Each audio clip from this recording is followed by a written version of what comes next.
And Robert is a jack of all trades, master of many. Well, in addition to criminal law, which he talked about, he's also done some domestic law, and we have a call in relation to that. Mike from South Carolina. Mike, are you there?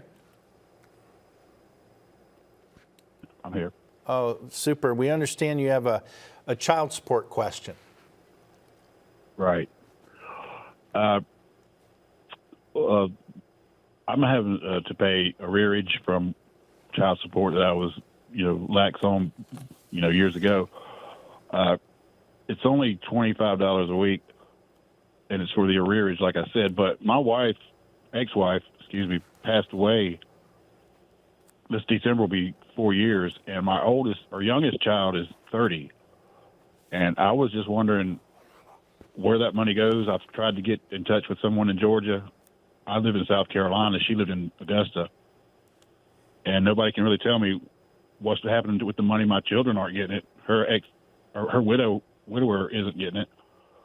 And I was just wondering if I could figure out where that money was going, or if, I'm still entitled to have to pay it if it's not going to, my ex-family. right. I understand, Mike. And it sounds like you have a couple questions kind of wrapped up in one there.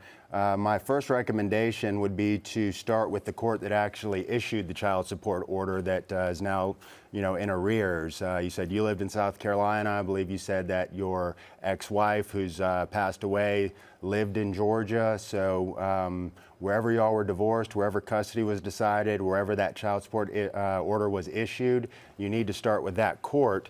Because these orders can actually be issued by one court in one state and then domesticated in a second state. Then you really can get into some complicated situations where it is hard to get answers because you have two states with child support divisions who are collecting money, and sometimes it's not being sent to the right place. So you definitely need to start with the originating court, Mike, and then go from there. Robert, I mean, it's already passed, so to speak, because these are in arrears, meaning they were owed earlier. Correct. Even if the party is deceased, is that still something you have to pay to the children? How does that work? So despite the, the child now being no longer a minor, being 30, if I remember what he said correctly, the money was not really owed to the ex-wife. I mean, it was, but it was for the benefit of the child who's now 30.